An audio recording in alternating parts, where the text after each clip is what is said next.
Thank you all for coming out. Thank you all for coming out. Well, it's always amazing to be in Utah, the only state in the union where I'm the least clean-cut person in the state. I want to thank Young America's Foundation. I want to thank the campus chapter that brought me out, because obviously they did yeoman's work in doing so. I feel bad that we didn't have a bigger venue. Apparently there were a couple thousand more people who wanted to come. I am grateful for all of the hard work, specifically of the University Police Department. So thank you to them.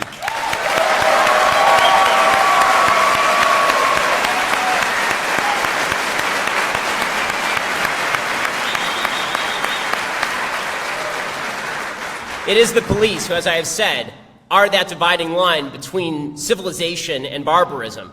And the reason that we can hold events like this is because there are people who are willing to stand in the line of fire so that I can stand here and talk to you. And it's pathetic that we actually need to have that on a college campus, that we need to have scores of police officers protecting us from people who might get violent. I'm not talking about people who protest.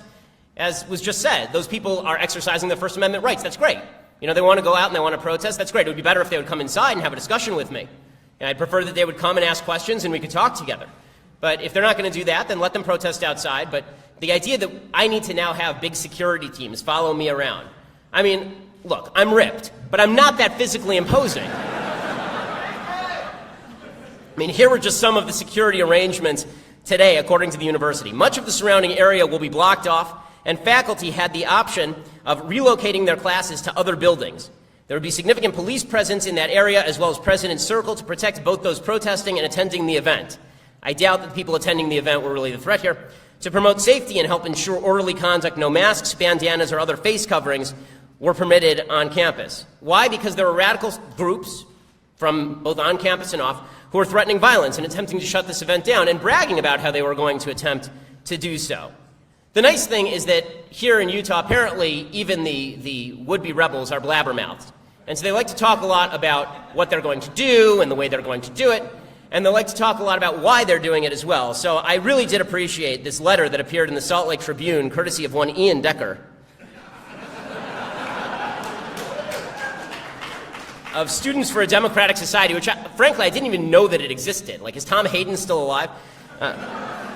Apparently, he was also representing Black Lives Matter and University of Utah Metro. This fellow, and I assume he's a fellow because I want to be very careful. I understand the sensitivities around misgendering. Seems like a total delight. It seems like a total delight. Here's the letter that Ian Decker issued on behalf of these groups. We have no shame in saying that we intend to shut down Ben Shapiro. Right, because you're stupid. This is not a decision we came to based on youthful emotions or out of some desire for the world to be one big safe space. This decision was arrived at based on a real, material understanding of the political environment of Utah and the material effects of an emboldened far right. As an example, Utah is already a state with a homelessness and suicide crisis among LGBTQ youth. Ben Shapiro has openly called transgender people mentally ill. He portrays the gay rights movement as a conspiracy to root out God-based institutions. He has recently defended conversion therapy, which is nothing short of abuse. So here's a litany of stupidity. Number one, the idea that I am responsible for violence against LGBTQ people is delusional. It is fully delusional. I am perhaps the foremost anti-violence speaker on college campuses in America today. Violence is unacceptable under any circumstances. The state has a monopoly on legal violence unless you are reacting in self-defense. That's the beginning. Okay. This notion, by the way, that if I suggest that transgender people are suffering from a mental illness or mental disorder is fully in line with the DSM-4 as well as the DSM-5, the Diagnostic and Statistical Manual governing how psychiatrists actually diagnose illness. As far as the notion that I portray the gay rights movement as a conspiracy to root out God-based institutions, I don't know where this guy's pulling this from. What I have said is that if there are members of the radical gay rights movement who suggest that my synagogue should be forced to perform a same-sex marriage, or that my business should be forced to cater a same-sex wedding, that is obviously an attempt to root out God-based institutions. Clearly.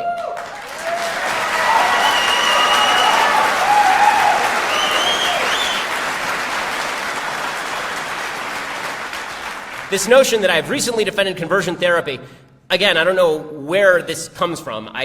To my knowledge, I don't think I've ever actually defended conversion therapy. What I have suggested is that parents, in consultation with their children, have the right to go to psychiatrists, to see psychiatrists for any treatment they choose. It's a free country. That's all. You know, I don't see any real good sociological data that suggests that conversion therapy is effective, or even that you should do it. But as a parent, it is my responsibility how I want to raise my child, and anyone who gets between me, including the state, needs to move to the side. Okay. Also, it says, these are all positions he has stated in naked terms in articles he's written himself, which is clearly not true. To pretend that Shapiro does not spew racist and transphobic pseudoscience with the desire to justify and encourage violence is idealistic, ahistorical, and wrong. So this is where they get down to the nub of it, right? This is where Ian Decker gets down to the nub of it. Number one, I would suggest that the greatest form of pseudoscience today on the public scene is suggesting that a man can magically become a woman. So when I say that if that's transphobic pseudoscience, someone might want to pick up, I don't know, like a fifth grade biology textbook. But the notion that this is a desire to justify and encourage violence. When I was at Berkeley, there was a group outside the venue, and they were chanting, "Speech is violence." And they're chanting this over and over, "Speech is violence," which, again, is idiotic, because that's why it's called speech. Like, if it were violence, it would be called violence. Right? Speech is speech, and violence is violence, and unless the speech is overtly calling for violence, the speech is not linked with the violence. But the idea that if I say something you find offensive, that this is somehow promulgation of violence across the country is merely an excuse for people to get violent against the people with whom they disagree. That is ideological fascism at work under the guise of a smiling, happy face. And says, we intend on shutting down Ben Shapiro precisely because we don't live in a fantasy world where hate speech has no consequences. We believe his hate speech can and will have material consequences for vulnerable people. Again, if you can name one person, one, in America, who has been physically harmed because of my speech, I dare you to find them and show them to me. One. Okay, and I'm not talking about my 3.5-year-old who I had deprived of ice cream yesterday. I'm talking about someone else. They say this will not be a violent protest, but we intend to exercise our free speech in the boldest and most unapologetic way we can, even if Shapiro, his fans, and the university police would have it otherwise. Again, I would not have it otherwise, that you're outside making fools of yourself. It's great for the cameras, and it just demonstrates that you have no clue what you're talking about. Okay, so now for the actually offensive part of the speech. Okay.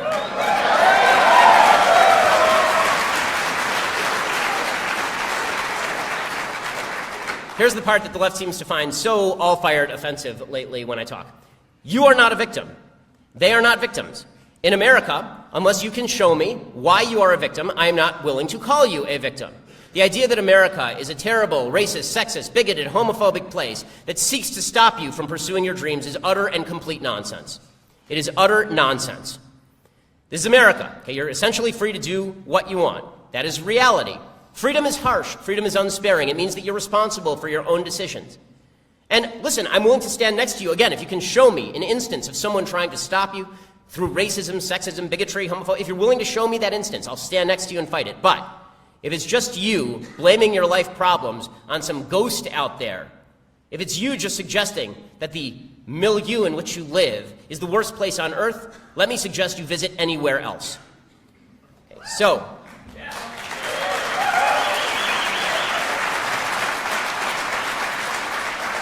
and when I say this, people on the left for some reason find this non-empowering. To me, this is the most empowering thing that anyone can say to you, is your life is your own and it's your decision what to do with it. That you get to make the decisions that make your life better. This is the basic conservative worldview. You're an individual, no one has to give you anything, but no one's going to get in your way, and it's our job to make sure that people don't get in your way. That is the basic constitutional worldview. That is the viewpoint of the founders of this country, which is why this is the greatest country in world history. The left doesn't believe this, however. The left doesn't believe that you're an individual. The left believes in intersectionality, the idea that you are a member of a group. The left believes in a hierarchy of victimhood. We can tell how much you've been victimized by looking at the color of your skin. We can tell how much you have been victimized by looking at your place of birth. We can tell how much you've been victimized by the kind of clothes you wear. Okay, this is nonsense. But what it does do is it's pretty popular on college campuses because it removes the requirement for you to make good decisions with your life. If you fail, if you suck at life, you don't have to blame you. You can blame everybody else, which is super duper convenient. Now, the way this works is that you form a coalition of people who all believe that their problems are caused by the United States more broadly, and politically speaking, the people who benefit from this are political and media elites who then use that as an excuse to tear down the system itself. The system is so bad, right? You're a black person. You know the system is bad. Join with me, a gay person who knows the system is bad. Join with me, a Latino person who knows the system is bad. We'll tear down the system, and we'll build up a big government system in its place. This is why the left likes to use intersectionality. It's a substitution of identity politics warfare for class warfare. Now, in order to make this work, they have to have a hierarchy, because not everyone can be equally victimized.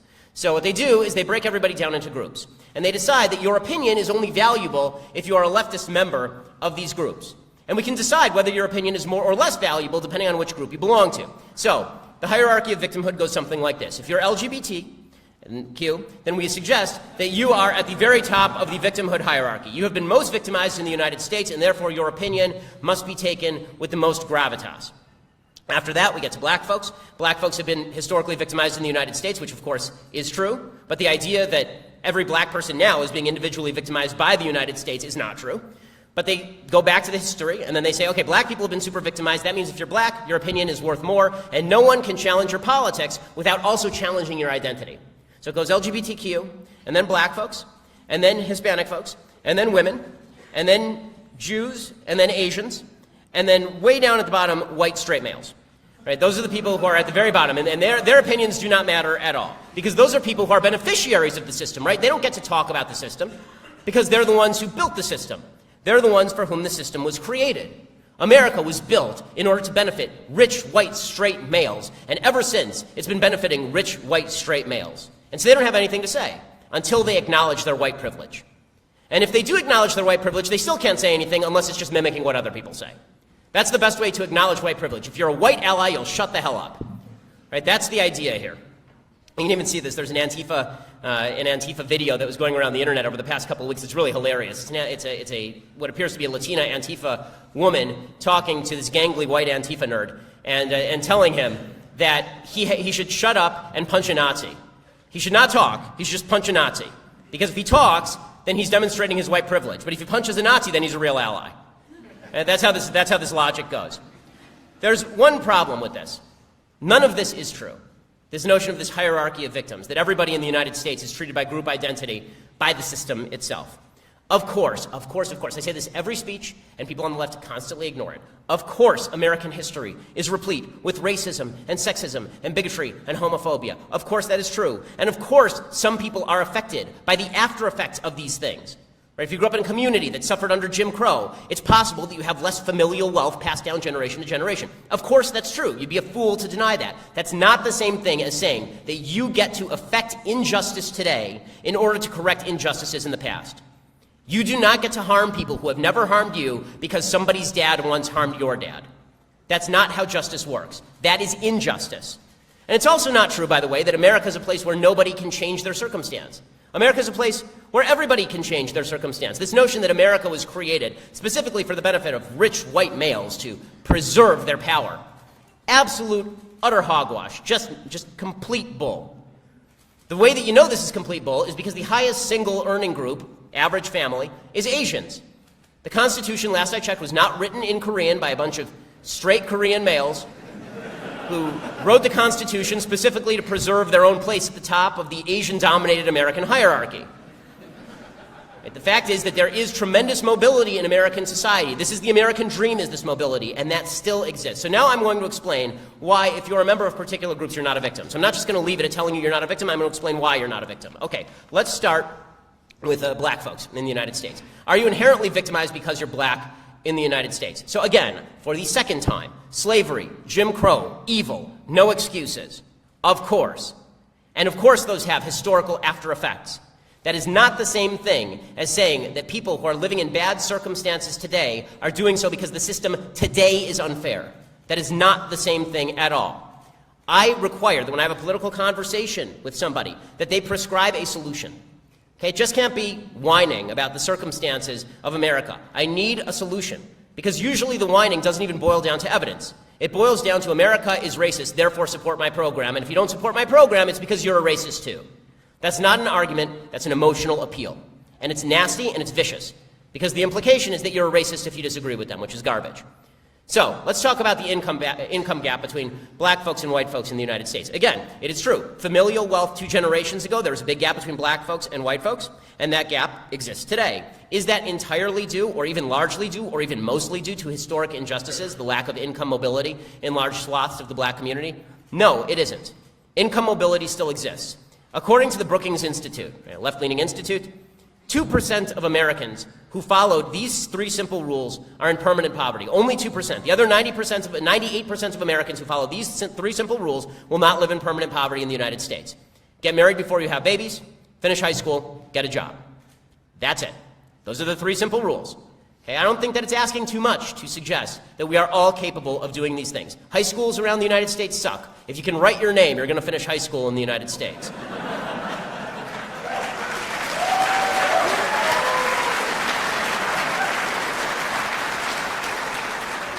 Getting a job. Jobs are widely available. They may not be the kind of work you want to do. It may not be at the wage that you want to accept, but you can get a job. There are people out there who are seeking people to get jobs. And notice, the Brookings Institute doesn't say a job where you're happy and satisfied. It doesn't say you have to have a job as a beat poet. Right? It says that you have to get a job. If you hold down a job and you finish high school, and then finally, if you don't have a baby before you're married. And again, I think everyone is capable of this. It's so weird to me. People on the left, whenever I say this, they go, well, that's just discriminatory for you to say that people aren't capable of this. That's discriminatory. Just don't put that thing in that place without that thing on it. What is this? This is not difficult.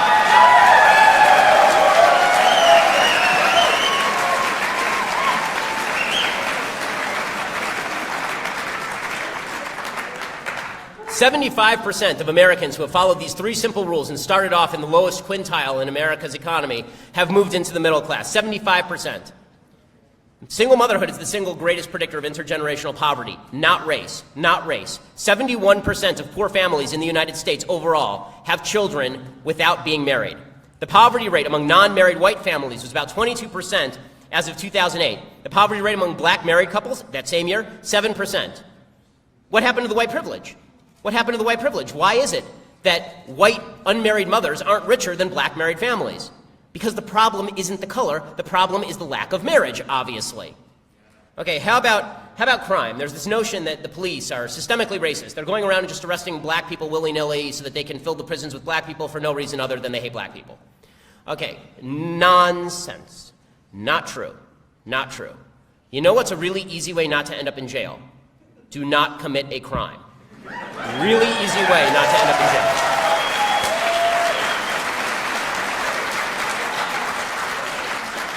Statistically speaking, felonies are under-prosecuted in the black community. Police are less likely to kill black people than white people in similar shooting circumstances.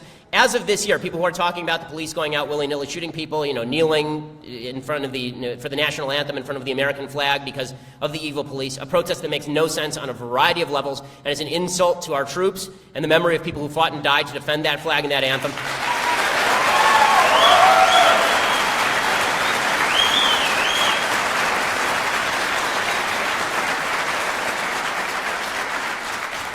Notice I didn't say those people should be fired. I'm just saying they're morons. Okay, the fact is that according to the Washington Post, this is the Washington Post, okay, not a right-wing source. I try not to use right-wing sources so that people on the left can't accuse me of cherry-picking the data. According to the Washington Post, there have been 721 police shootings this year. Grand total number of black unarmed people shot by the police, 9. 9. Okay? Notice that is not 50%, that is not 40%, that is not 30%, that is not 10%, that is closer to 1%. Closer to 1%. And just because a perp is not armed, or a suspect is not armed, to be more specific, does not mean they didn't try to attack the police. Okay, you count as unarmed if you attack the police with your fists, and if you try to take the gun off the police officer.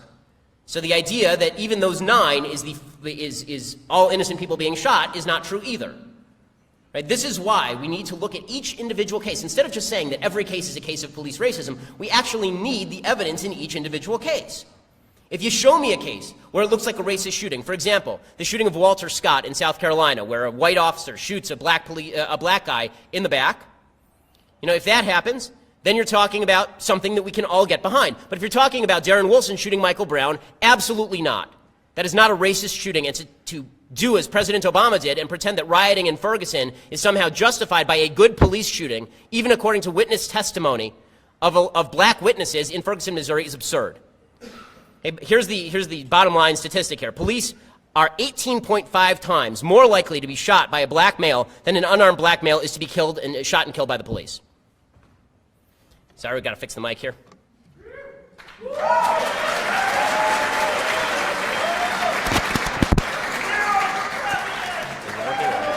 Still out. Alrighty. Is it back on or just rolling? Okay, keep rolling. All right, fine. Okay, if you are a woman in the United States, you are also not a victim. His notion that women all over the United States are being raped and fired and brutalized, and it's just like the Taliban, and Donald Trump is somehow a peculiarly anti-woman force in legislation. All this is nonsense. Okay, here's the actual reality. First of all, let's start with the college rape statistics, because this is a big one on college campuses. There's this weird idea that's been floating around, promulgated by people in the Democratic Party, that 1 out of 5 women on a college campus is raped every year.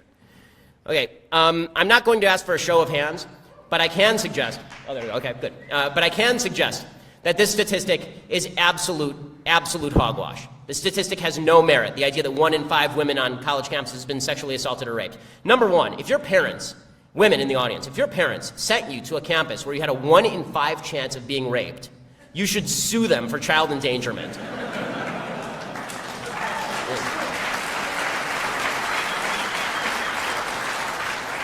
Here are the actual statistics. This is from the Bureau of Justice Department statistics, the Bureau of Justice Statistics. Okay, here you go. College students are far less likely to be raped or sexually assaulted than their non-college peers.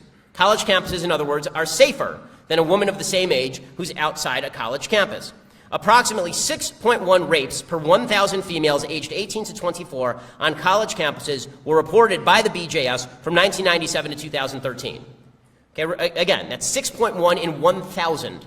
What we are told by the media, what we are told by folks on the left, is that number is somewhere between 200 and 250 out of 1,000. The actual statistic is 6.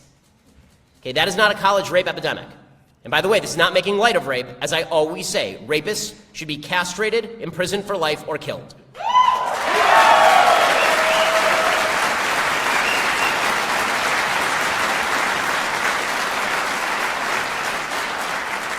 How about this bizarre notion that women across the country are being victimized in their jobs, that they're not being paid enough?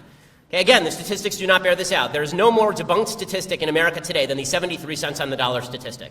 It is comparing apples and oranges. Men work different jobs, they work different hours, they have different lifestyles, they get different educational degrees. The idea that everybody is in the same jobs and women are just being paid less is not true. It's just not true. Okay, in fact, Time magazine reported in 2010 that in 147 out of 150 of the biggest cities in America, women make 8% more than men in their peer groups when they get out of college and don't have kids. More, okay? Women like to spend less time in the workforce because they like to have babies. This is not controversial, and this is not insulting. It's great that women like to have babies. If women didn't like to have babies, there would be no future generations. Okay? It is. I'm constant.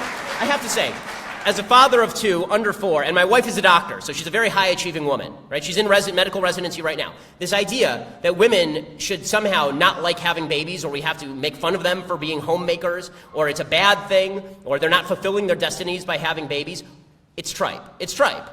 I mean, and it is also tripe that men and women should or want to spend the same amount of time out of the workforce taking care of babies. It's just not the reality. It's not the reality. When my wife had our first kid, she took off a year. When we had our first kid, I took off 3 days.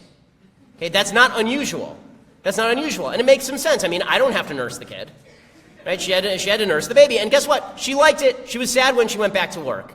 Now, it's anecdotal, but the fact is that every study ever done shows that women want to take more time off from work than men do. When my wife finishes working, she may want to work part-time. I don't want to work part-time.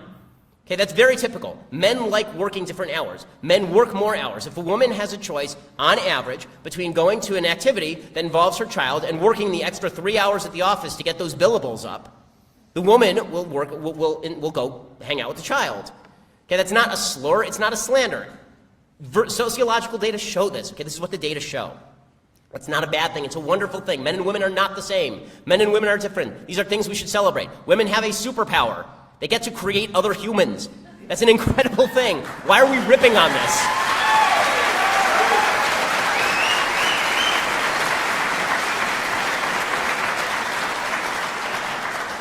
Okay, how about the notion across the country that LGBT people are being persecuted across the country, that they are living just a horrific lifestyle in fear for their lives above somebody's attic like Anne Frank? Okay, this is not true either. Women in lesbian couples make far more money than women in straight couples. Men in gay couples make slightly less money than men in straight couples, but same-sex couples with both partners in the labor force make $8,000 more per year on average than straight couples. They're also typically higher educated. As far as the notion that hate crime statistics show this wild upsurge in the amounts of hate crime against gay people, the hate crime statistics also tend to show that there's a huge amount of hate crime, for whatever hate crime is defined as, against Jews. This is the greatest country in world history for Jews. Okay, the statistics show that the rates are actually pretty similar for hate crimes against gay people. Every single hate crime should be prosecuted against a gay person. Every single one of them. Just as they should against Jews or black people or anybody else. But this idea that gay people are walking around living in brutal fear in America today, it's just not the reality. It's just not the reality. And by the way, as for the notion that you're a victim, in any sense, because you walk into a place and you say, I want you to cater my same-sex wedding, and therefore you're victimized by American society if the religious store owner says no, you're not a victim because that person has no duty to serve you. Just as the gay baker has no duty to serve the Westboro Baptist Church annual function. Okay, it's a free country. You get to serve whoever you want.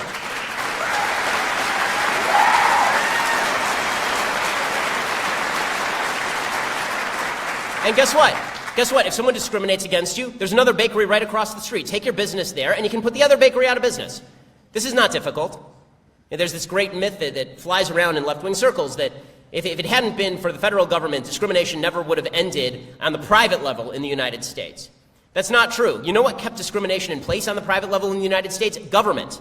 Jim Crow was a system of law. Jim Crow was a system of law in places like Alabama and South Carolina and Mississippi, where they legitimately prosecuted businesses, put them in jail for desegregating. That's what kept segregation in place. Markets free people from discrimination because the only color that matters is green. Okay.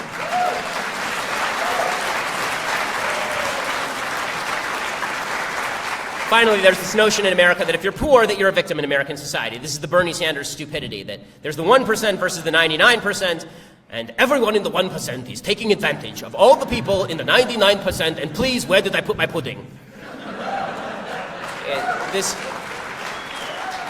Again, the statistics do not bear this out. The idea that the rich are getting richer and the poor are getting poorer ignores how statistics work. People in the top 1% 10 years ago are not in the top 1% now. People in the top 1% now may not be in the top 1% in the future. Your income is going to change year to year. Some of you, many of you, will eventually be in the top 1%. You aren't right now. Are you a 1%er or no? You're not, right now you're not, because you're not, right? I mean, the bottom line is 1% just measures the level of income. It doesn't follow the people who are in the top 1%. People move up and down on the income scale. Right now you have no money because you're broke college students spending all your money on pot. But in the future, you will presumably be the heads of companies, God help us, and then you will be providing goods and services to the rest of us that earn you lots of money, and good for you. This idea that you are somehow hurting people by earning money in a free market system is insane. Okay, Bill Gates has done more to bring the world out of poverty than Mother Teresa did through free market economics. The reason being he created legitimately tens of thousands of jobs. He made better products for people that made their jobs more efficient. Okay, capitalism brings people out of poverty. Legitimately, half of the world has been brought out of abject poverty by free markets and free trade. In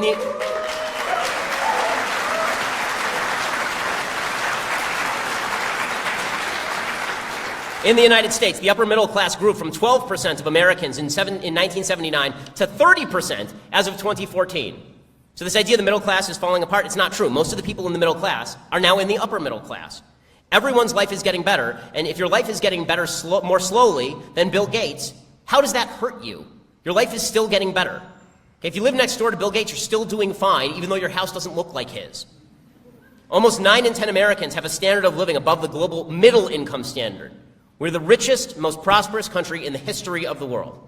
And as for the notion that the rich people aren't paying their fair share, again, the statistics do not bear this out. If you are in the top quintile of income earners, you pay, after we take into account the kickbacks that everybody gets from the federal government, the various benefits and checks that are sent to you, if you're in the top quintile of income earners in the United States, you are literally footing the bill for 85% of all non-mandatory federal spending. Okay, if you're in the top 20% of income earners, 85% of net federal revenue is coming from you. The people at the top are paying not some of the taxes, not most of the taxes, virtually all of the federal income tax in the United States. So this idea that they are somehow screwing everybody else over, I promise you, when people like me sign 6-figure checks to the government every year, that I'm not screwing anybody, I'm the one who's getting screwed, okay?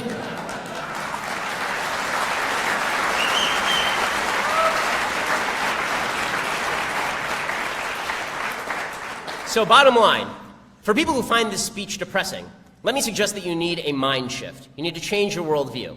This speech should be uplifting because it says that you get to do what you want, which was the basic American promise in the first place. You get to do what you want. And again, as I've said now for the third time, if somebody is victimizing you in a specific way due to racism, sexism, bigotry, then name it, call it out, and we can all be a part of fighting that together. But otherwise, buckle down, do your work. The way your life is going to get better is by you working harder and working smarter and making smart decisions. Your decisions are the best privilege that you have. The only privilege that matters in the United States is the privilege of making free decisions. We all have that privilege in a free country. Thanks so much. Happy to take your questions.